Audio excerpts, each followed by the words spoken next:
All right, what's going on, guys? Welcome back to the show. I have a special guest that's in the house today. Y'all gonna enjoy this one. Before we get to it, what I need y'all to do: go to my YouTube page, hit that subscribe button. You can follow me on Facebook. You can follow me on Instagram. You can follow me on Twitter as well. And I want to also give a shout out to my guys over there at Trackborn.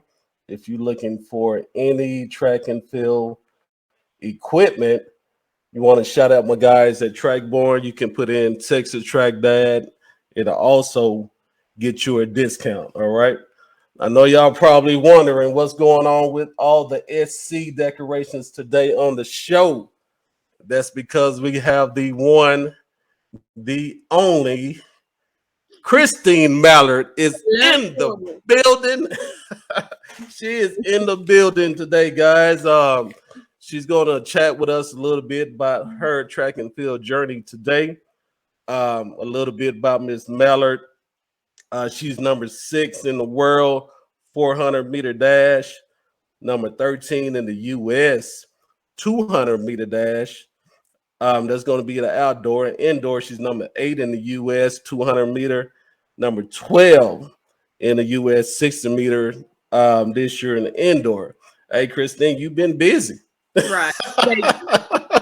You've been busy, you know. So how you feeling? I'm pretty good overall. It was a great season opener. I mean, we were planning on running all 3 events for the most part because I never ran a 400-meter indoor until at Houston. So it was just basically the first meet is usually at indoors just to see where you're at in terms of your training. And I'm ahead basically. So it was a pretty solid opener. Yeah, you did good. You ran 24.3 and then 200 there. Then you came back with the 7.5 and the 60, and here's your 200. We'll see if we can get it to play so we can check it out. Are you going to run any more indoor meets, or? I will be running. Depending, I know for a fact the next meet I will be running at is the 60 and the 2. So. Okay. Right. We're going to check your 200 meter dash here. And this is Miss Mallard running against Arnold Wilson, also a phenomenal athlete as well. Is down here at the fast track, Coach Owen.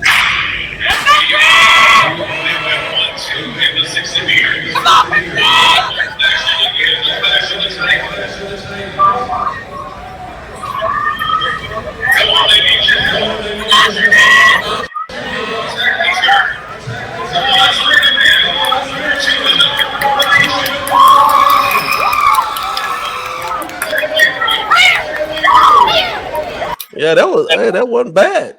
I actually remember I accidentally placed my blocks at the 400-meter mark instead of the 200-meter mark, and so we were in the set position. I had to but I was like, oh, and so we had to redo it after the second time. Yeah. I accidentally placed it at the 400-meter mark on accident. I was like, oh. Yeah. Hey, you did your thing. You look good there. What you doing? One more indoor meet, or? I'm doing about like 2 or 3 more. It depends because, of course, I don't think I'm gonna go out of state for an indoor meet per se because of COVID and everything and all the traveling and everything. So I think I'm primarily going to stay in state. I'm pretty sure the next one you'll see me at Texas Tech, and I'm pretty sure you'll see me at U of H again. It's just depending on strategically placing me in places where I need to be. So for like that Houston meet was. I ran that 200-meter final. I ran a 400 and a 60-meter prior to running that. So now for the 60 and the 200 only, we're going to see where I'm at on fresh legs without a 400 at all. Okay. Let me ask you this. Who is your favorite Olympian? I can't have a favorite, but I will say that there are a lot of Olympians that I feel like bring another thing to the table, like Gabby Thomas. I enjoy the fact that she's also fast, but she also has her education as well with Harbor. I like Cindy McLaughlin because of the fact that for how amazing that she is at such a young age. I enjoy seeing Shanae Miller-Weibo run because she just runs the 400 meters so beautifully. I think I enjoy all these Olympians and just watching them because of the fact of my versatility. I just can't say I like Elaine, Sha'Carri, and Shelly Ann. I like enjoying, and even on male and female side, there's just a lot to learn in track and field, and I'm still growing and learning as an athlete. Yeah, I picked since you didn't want to pick one, I picked one for you. Okay. So you remind me of Gabby Thomas. That's the first one you said.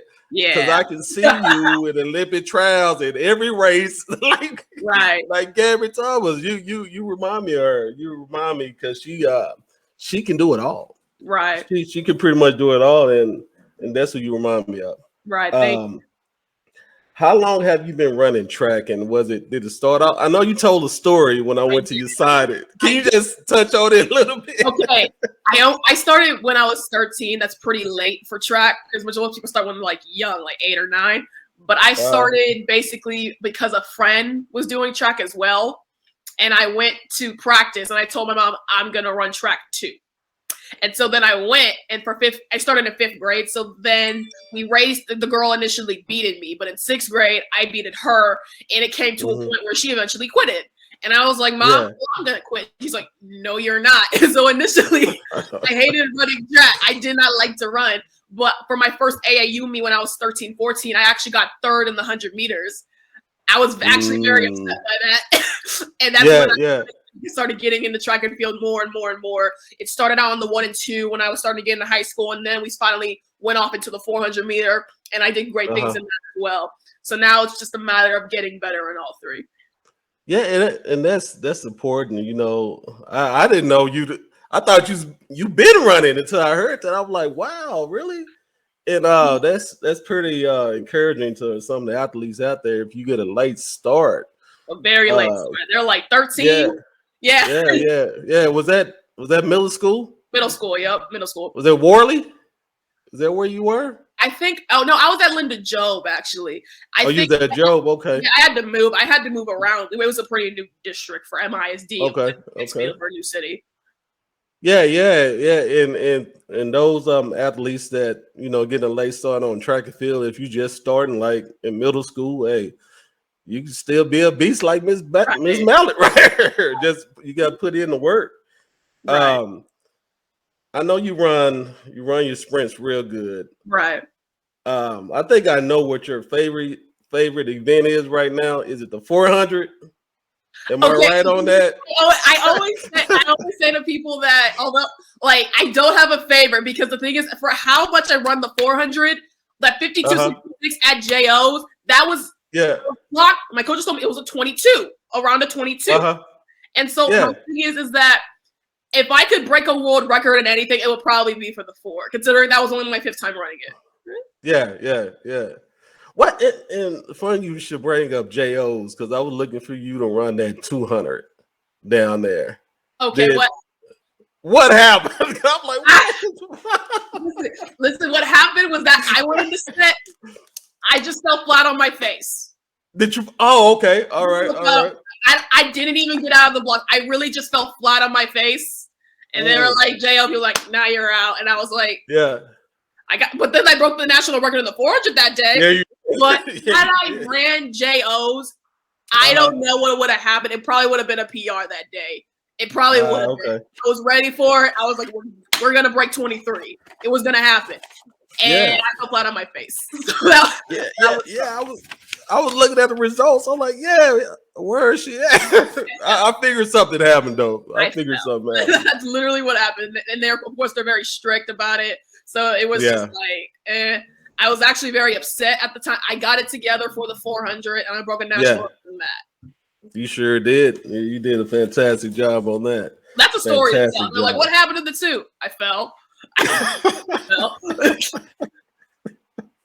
It happens. It definitely happens. And that was 52 back-to-back in the same consecutive meet. So that was pretty impressive. Wow. Yeah. I seen that video there for you was out of there. Yeah. You was out of there. Have COVID affected the way you train, the number of meets you go to? Because I know I just came from the Texas A&M meet. And I saw that. I was actually watching the results. It was good. It was a solid meet. Everybody was gone. It was a lot of people down there too. There were how many people? I know there was like 700 kids in just the 60 meter. That's what I heard. Yeah, well, it wasn't 700. They kind of exaggerated. It was 550. No, it was about I think it was 370 in the 60 and the 200, about 360 somewhere around there. Yeah, it was. Yeah, it was a lot. Yeah, it was like it's a lot of kids. Yeah, it was a lot. But COVID affecting. Well, initially when the COVID shutdown happened, we just couldn't go to gyms per se. But my private trainer that I've been working with for 4 years now, we actually just worked out outside. We did hills, we did sleds. Majority of things that we could do inside, we could do outside as long as there was no rain. And there was actually a specific place that we went to that had like just roof ahead, so we could still train outside. Technically, just have to watch out for the rain. And sometimes we did run in the rain. It happened. And for terms of the track meets for my sophomore year, I remember I PR'd at a 24:15 before COVID just shut down everything. Yeah. And it's just affected where I want to go to. As much as I want to go to, like, say, the VA showcase, there's just still a chance that I could catch something there. And I have asthma. Like, I can't risk. Yeah. It wouldn't really affect me compared to the majority of other people. I really wouldn't be able to do anything because of my health. Yeah. Yeah, that COVID it's a bad thing, and it's, a lot of athletes taking chances, to go to these big meets, and it's and why it's important. I'm sorry. And actually my mom's a nurse, so she's actually working on the front line right now. She's having to work very, very hard. So so she's telling me from someone who's been in the face of everything that it's just a lot for her. So I just want to be very safe about that as well. Yeah, tell your mom I said thank you for being on that front line like that. I know it's tough, I thank you. I will. Dealing with that. Yeah, COVID. So how are you staying motivated? Do you have to motivate yourself sometimes with this COVID stuff? Because I know a lot of kids and some of them gave up on track, because they can't get the training, and yeah. It's been tough, like some of the places they train at they closed down, what advice can you give to the athletes who's struggling with that so they can keep their focus? I feel like there's sometimes where because I train 6 days a week. So there are some times where I go to the track and I'm like, I don't feel like doing this. COVID shut down. It was just like, what am I doing all this training for? But it's happening. You know what I mean? I feel like kind of the thing where track initially was supposed to be for fun. For most of us athletes, we got into this sport because we just enjoyed doing it. It's like, we're beating everybody. I say just to make sure you focus on your why, especially for a lot of kids. Focus on why did I start running track to begin with? For me, that was because of the fact that this was a sport that I enjoyed doing. Like, I even remember doing basketball at one point, but track was what took me on, and I continue to do this was my 5th year running it.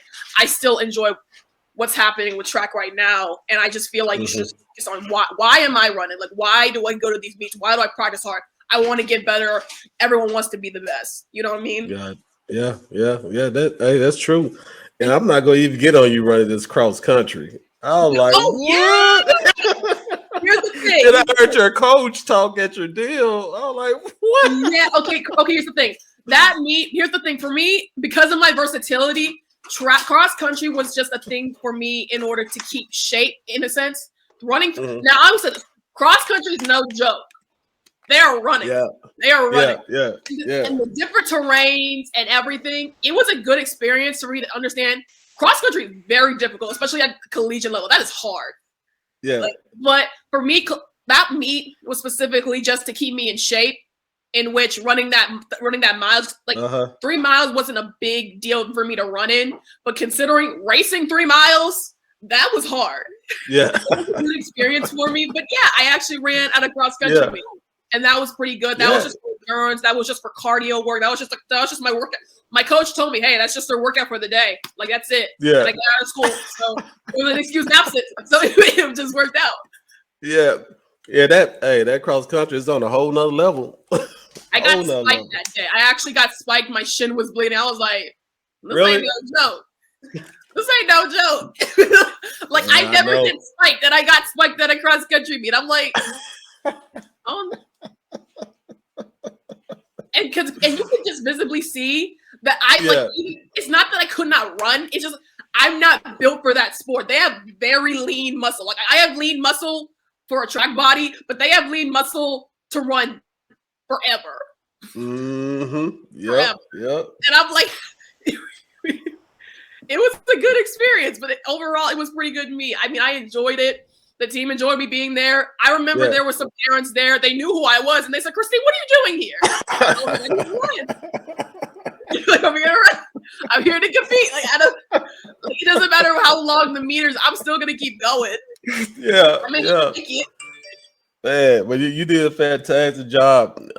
Shout out to those cross country athletes. Hey, y'all on a whole nother level. I'm telling you. So you've been recruited by some big time schools. We know you committed to SC. Yes. What advice can you give to the younger athletes on how to prepare for recruitment? To prepare for recruitment, I would say like go with your intuition. Like if you like, especially on the official visit as well, go with what you feel is right. When I went to USC, like the crazy thing is Carmelita Jeter, the sprints coach, out of every other coach that contacted me, she contacted me first when she was at Alabama. Wow. So before she even went to SC, she was all the way at Alabama contacting me to recruit for Alabama. But then she moved over, and I talked to Coach Watts and everybody else. I would say go with your intuition first off and foremost. The second thing is just don't go with everybody else. Like don't worry, like because there's a lot of competitive girls in my class right now, a lot of girls. And so what I think I had to learn was that as much as all these other girls are going to go to these different directions, it may not work out for them. I don't know that, but I have to go with what's right for me. And for me, that was with USC with Coach Watts and Coach Jett. And so I think the last thing that I feel is especially with these coaches, don't feel pressure to make a decision. Going closer, like before even decision, like say if they gave a call, don't be pressured to make like, well, what do you think about this? Like say, just give an overall feel of like, yeah, I enjoyed this. I enjoyed this university, the academics and what they could do for me. Don't feel pressure to make a decision because anything is prone to change and you don't want to make a decision that you're going to regret. I almost made a decision to go to somewhere else because I took an official visit last minute. Just take your time because what your gut will tell you what's right for you. And for me, it was the University of Southern California. Yeah. So like when they go, just say an athlete go on a visit, a high profile athlete like yourself, they go on a visit, they shouldn't if they really like the schools, should they express that while they're there or, just kind of keep it kind of level, because you say they got like 3 more other schools to go to. I mean, for the most part, on the official visits, especially, because I know for a fact, even for me, I even got contacted by some of the girls like saying, well, where are you going to go? Because I'm leaning towards here or I'm leaning towards here. I think for the most part, just take in the visit for what it is. And, for me, I enjoyed the visit, but I did things that were just something that I wouldn't want to do. Like even at the USC visit, they were doing practicing. I was over there just near the USC people, just to try to see what they were doing, what they're up to. Because for official visit for me, and it's always how you take the official visit. You could take it as a trip, like a gimme trip, or you could take it as this is a school I'm serious about. And so when I went to USC, every college that I went to, I was serious about because it's not just a 4-year decision, it's a 40-year decision, considering the fact that all the alumni and what I may get from the coaches as well. I want to go professional in track. So I feel like for me, these official visits I took very seriously because you also want to leave that impression upon people and say that you do value what they give you and the opportunity that you give because not a lot of kids can do this. I get what you say. You pretty much got to pick the school that's best for you, right? That's what I'm getting. And not feel pressured by coaches and got to do what's best for you. Is it hard for you to leave Texas? Well, yeah, it's kind of bittersweet because it's like I even know that majority of all my family is here, and then some of my family is in Mississippi. So going all the way to California, I think for me it was initially for good career opportunity and networking as well. And of course, getting my feel of the world, because majority of the bigger things happen either, say, in New York, California, and Texas, because majority of people are moving to Texas. So it's kind of like I may still train in California with Coach Jen and Coach Watts, but I just know over there, I think I'll have a great experience in California, just meeting new people. Yeah. And I think that's why I initially went as well. I know you will. And all the Texas kids that's listening, don't be afraid to leave Texas and experience other states and other coaches. And I'll tell you now, you linking up with Coach Jenner, hey, that's trouble. I can't wait to see that. I can't wait to see it. I cannot wait to see it. Now I know you've been through the recruiting process. Right. Do coaches look at social media? How should the athletes act on social media? How should they have their social media accounts? Now, they definitely watch their social media. The first thing I will say is put your name in your username. I feel like the first thing is that I have difficulty finding just other people, just, because I research. I'll admit that I research. So it's like, I think if you make it difficult to find for college coaches to find you, they won't be able to see you. Because what you can do with your social media is put your track videos. That's just marketing yourself. Like, I can do this time, or practicing here. Here's my start video. I'm putting, I put my meets of where I went to in my social media and just posting stuff. And college coaches do look at that. Now, you also just want to make sure that you just keep a good, like, your reputation is everything, especially on social media. You want to keep just a good, clean image so that it's just, there's no backlash against you. And even employers, people that are in like higher ups, other athletes, you have to make sure that your reputation is everything. So you just want to make sure that you're just posting the right things. Like, I think from athletes, especially with like university, they know right from wrong, no drinking, no smoking, no partying. Like, those are just the basic stuff. You just want to make sure that they don't get that wrong impression of you. Because like once you post it on the internet, it's on there forever. And people can pull that stuff right back up. It's well, you posted this. It's like, why should I hire you? Why should I put you on this? Like, say if you, as an athlete, you're trying to get a sponsorship or get a deal, and they pull that up, like, this is not what we want to represent for our company. That can happen. It happens a lot of the time in this generation now. It happens. So you just want to be very careful of that. I agree. And for the athletes that's listening, so what Ms. Mallard is saying, instead of, don't go on there and put JJ too fast. All right. You can put, because they ain't gonna be able to pay you. Put your name. Like, there are many times where I meet people in person. I'm like, you don't put your name in your bio. How am I supposed to find you if you don't put your name in your bio? Just put your name in your bio. Username, like, put it somewhere, because I need to find it. You got to make sure you make it easy for people to find you. Exactly. So you'll put John Johnson is too fast, so that'll work. Right, put your full name in there somewhere, and that'll work for sure. I know you're excited about USC. You hit on it earlier. Just give me a few things that you're most excited about. I think I'm excited about being in because although Texas is actually a very urban state for where I am in my city, California is just a bustling place in which I enjoy the career opportunities there and where the networking opportunities I could go to. And also, I think I enjoy the environment there. When I went to USC, I have never saw the ocean. Like, I've never been to a beach. Really? I never saw it. It was the first time seeing it. And I remember going there, and I was like, oh my God. We were only there at the beach, and I fell in love with it. It was just such a great, I've never been to the beach before. When I went there, it was just a really nice experience. And I think also for USC being like a private school, I think I enjoyed the opportunities that they did give me in terms, like, they actually had an exact major what I was looking for. And that was involving business, computer science, technologies, because that's why I also do enjoy that.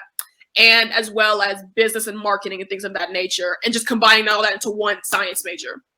Nice. It was a perfect fit for me. And it worked out for me compared to other universities. Because I feel like a USC master's or bachelor's would hold a lot more weight compared to other schools. And that's also what I based it off of, because at the end of the day, every track program is going to be good, but what can it offer me long term? Like, what people can I meet in the future?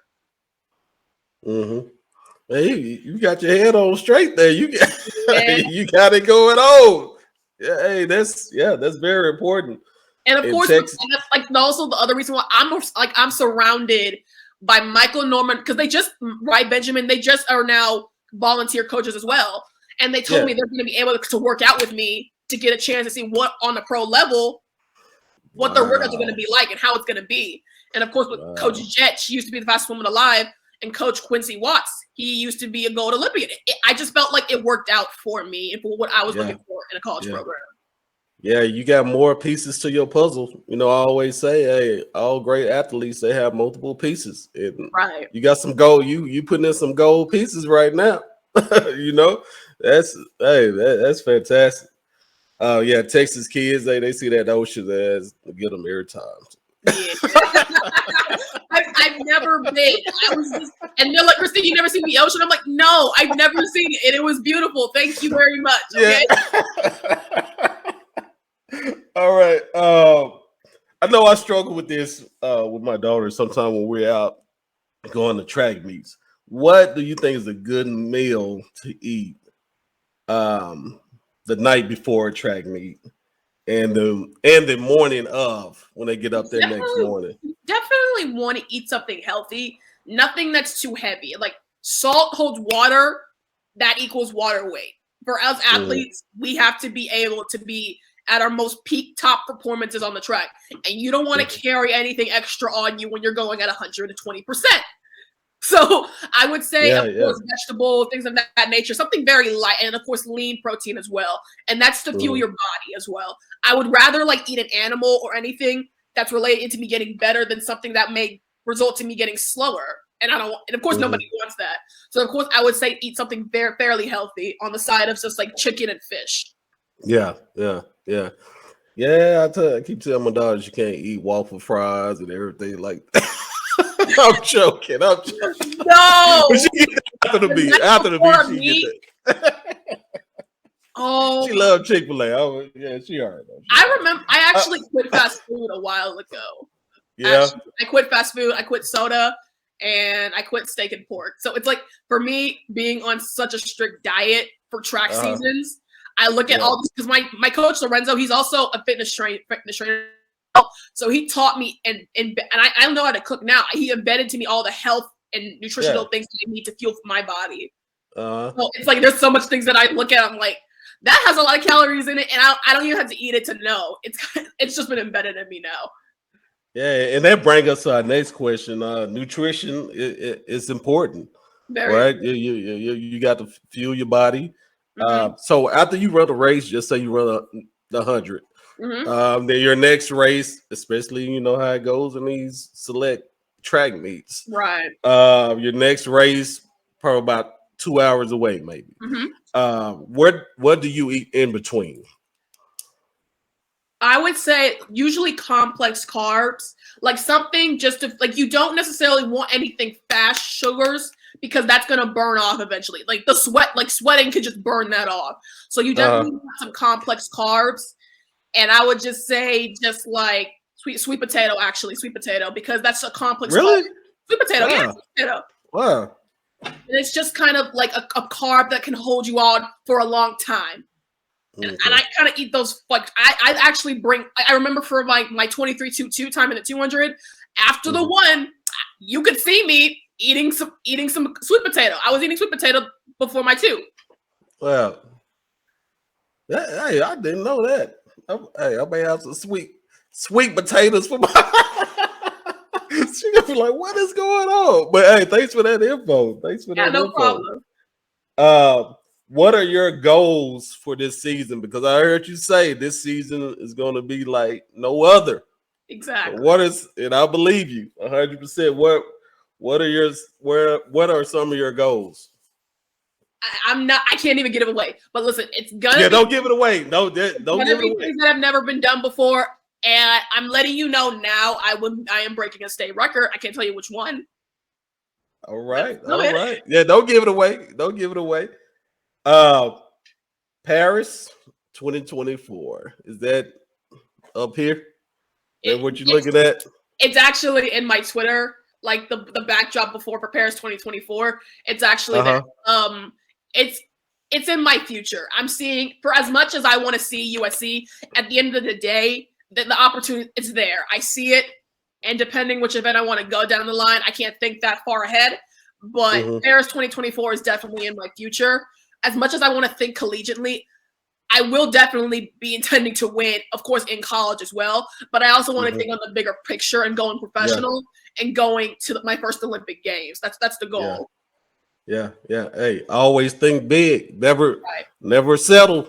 Never settle. Always think big. So I appreciate you coming on the show. I finally got to talk to you.